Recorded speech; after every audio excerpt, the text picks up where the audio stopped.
கிருஷ்ணகிரி மாவட்டத்தில் அரசு நலத்திட்ட உதவிகள் வழங்கும் விழாவிற்காக வந்துள்ள முதலமைச்சர் மு.க.ஸ்டாலின் நடந்து சென்று மக்களை சந்தித்து வருகிறார். இதுகுறித்து கூடுதல் தகவல்களுடன் இணைகிறார் நமது செய்தியாளர் குமரேசன். நீங்க முழு விவரங்களையும் பதிவு செய்யலாம். அதாவது தமிழ்நாடு முதலமைச்சர் மு.க.ஸ்டாலின் அவர்கள் தற்போது ஒரே வாரத்தில் இரண்டாவது முறையாக கிருஷ்ணகிரிக்கு வருகை தருகிறார். குறிப்பாக கடந்த 11ஆம் தேதி கிருஷ்ணகிரி மாவட்டத்தில், அதாவது ஒசூரில் உள்ள ஒரு தனியார் ஹோட்டலில் முதலீட்டாளர்கள் மாநாடு நடைபெற்றது. அந்த முதலீட்டாளர்கள் மாநாட்டில் முதலீட்டாளர்களிடமிருந்து பணத்தை ஈர்ப்பதற்காக அவர் அந்த முதலீட்டாளர் மாநாட்டில் பங்கேற்றார். அதனைத் தொடர்ந்து தற்போது இரண்டாவது முறையாக மக்களுக்கு நலத்திட்ட உதவிகள் வழங்குவதற்காக கிருஷ்ணகிரி மாவட்டத்திற்கு வந்திருக்கின்றார். குறிப்பாக சென்னையிலிருந்து இன்று காலை விமானம் மூலமாக ஒசூருக்கு 9:50 வந்து இறங்கிய முதலமைச்சர் அவர்கள் சாலை மார்க்கமாக ஒசூரிலிருந்து வந்து கொண்டிருக்கின்றார். கிட்டத்தட்ட 2 மணி நேரத்துக்கு மேலாக அவர் ஒசூரில் சாலை மார்க்கமாக வரும்பொழுது ஒசூர், சூளகிரி உள்ளிட்ட பகுதிகளில் மக்கள் திரண்டு நின்று உற்சாக வரவேற்பு அளித்தனர். அதனைத் தொடர்ந்து தற்போது கிருஷ்ணகிரி மாவட்டத்திற்கு கிருஷ்ணகிரி அருகே வந்து கொண்டிருந்தார். கிருஷ்ணகிரி ராயக்கோட்டை மேம்பாலம் பகுதியில் வரும்பொழுது அங்கு திரண்டிருந்த மக்கள் முதலமைச்சர் ஸ்டாலின் அவர்களுக்கு ஒரு உற்சாகமாக வரவேற்பை அளித்தார்கள். அதனைத் தொடர்ந்து சாலை மார்க்கமாக நடந்தே வந்து கொண்டிருக்கின்றார். நாம் தற்போது பார்த்துக் கொண்டிருக்கின்றோம். சுமார் 3 கிலோமீட்டர் தூரம் சாலை மார்க்கமாக நடந்து வருகிறார். அதாவது ராயக்கோட்டை அந்த மேம்பாலத்தில் இருந்து அண்ணா சிலை, பெங்களூர் சாலை, ரவுண்டானா வழியாக தற்போது நடந்து வந்து கொண்டிருக்கின்றார். 3 கிலோமீட்டர் தூரம் அவர் சாலையில் நடந்தே வந்து கொண்டிருக்கிறார். சாலையின் இருபுறமும் மக்கள் திரண்டு நின்று ஒரு உற்சாக வரவேற்பை அளித்துக் கொண்டிருக்கிறார்கள். ஒவ்வொருவரும் ஆர்வமுடன் வந்து தமிழ்நாடு முதலமைச்சர் அவர்களிடம் கை கொடுத்து அந்த வாழ்த்துக்களை தெரிவிக்கும் காட்சியை நாம் பார்த்துக் கொண்டிருக்கின்றோம். தற்போது குழந்தைகள் கூட உற்சாகமாக வந்து முதலமைச்சர் அவர்களுக்கு வாழ்த்துக்களை தெரிவித்துக் கொண்டிருக்கிறார். அந்த காட்சியை தான் தற்போது பார்த்துக் கொண்டிருக்கின்றோம். சாலை நெடுக மக்கள் உற்சாகத்தோடு முதலமைச்சர் அவர்களை சந்தித்தது மட்டுமல்லாமல் ஒவ்வொருவரும் தாங்கள் கை கொடுத்து அவருக்கு வாழ்த்துக்களை தெரிவிக்க வேண்டும் என்ற வகையில் இருக்கிறார்கள். அது மட்டுமல்லாமல், அதாவது கருப்பு சிவப்பு கொண்ட அந்த பலூன்களை அவர்கள் கையில் வைத்துக் கொண்டும் உற்சாகமாக வரவேற்றுக் கொண்டிருக்கிறார்கள். மேலும் பல்வேறு மக்கள் தங்கள் கைகளில் பதாகைகளை, அதாவது முதலமைச்சர் அவர்களின் புகைப்படம் அடங்கிய பதாகைகள், அதே போல முன்னாள் முதலமைச்சர் கலைஞர் அவர்களின் புகைப்படங்கள், அதே போல துணை முதலமைச்சர் உதயநிதி ஸ்டாலின் அவர் புகைப்படங்களை வைத்துக் கொண்டு முதலமைச்சரை வரவேற்கக்கூடிய அந்த காட்சியை நாம் பார்த்துக் கொண்டிருக்கின்றோம்.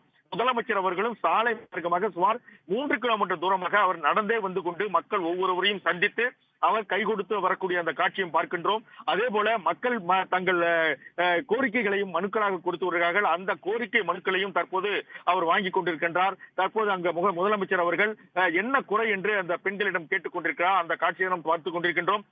பெண்களை பொறுத்தவரை தங்கள் குறைகளை சொல்லிக் கொண்டிருக்கிறார்கள். அதே போல அதாவது இலவச பேருந்து பயணம், அதே போல பெண்களுக்கான அந்த 1000 ரூபாய் மகளிர் உதவித்தொகை, இதையெல்லாம் தங்களுக்கு எந்த வகையில் பயனளிக்கிறது என்ற வகையில் கேட்கிறார் முதலமைச்சர் அவர்கள். அதை உற்சாகத்தோடு கேட்டுக்கொண்டு அவர்களுக்கு நன்றி தெரிவிக்கக்கூடிய அந்த காட்சி நாம் பார்த்துக் கொண்டிருக்கின்றோம். அந்த வகையில் தான் முதலமைச்சர் அவர்கள் சுமார் 3 கிலோமீட்டர் தூரத்திற்கு மேலாக நடந்தவாறே சாலையில் பயணித்து, அதாவது வெயிலையும் பொருட்படுத்தாமல் அவர் சாலையில் பயணித்து வருகிறார். அந்த வகையில் மக்களுடைய உற்சாகம் என்பது, முதல்வரை வரவேற்கக்கூடிய அந்த உற்சாகம் என்பது மிக மகிழ்ச்சி பொங்கக்கூடிய வகையில் இருக்கின்றது. சாலையின் இருபுறங்கிலும் ஆங்காங்கே சென்று மக்களை சந்தித்து கை கொடுத்து வருகிறார். அதே போல குழந்தைகளோடு குஞ்சு மகிழக்கூடிய அந்த காட்சியும் நாம் தற்போது பார்த்துக் கொண்டிருக்கிறோம். முதலமைச்சர் அவர்களுக்கு ஒரு உற்சாகமான வரவேற்பை கொடுத்துக் கொண்டிருக்கிறார்கள். ஏனென்றால் கிருஷ்ணகிரி மாவட்டத்திற்கு இரண்டாவது முறையாக தமிழ்நாடு முதலமைச்சர் தற்போது வந்திருக்கிறார். அதாவது ஒரே வாரத்தில் இரண்டாவது முறையாக வரக்கூடிய தமிழ்நாடு முதலமைச்சர் அவர்களுக்கு ஒரு உற்சாக வரவேற்பை அளித்துக் கொண்டிருக்கிறார்கள். கிருஷ்ணகிரி மாவட்டத்தை பொறுத்தவரை 2485 கோடி மதிப்பீட்டில் இன்று அவர் நலத்திட்ட உதவிகளை வழங்கி இருக்கிறார்.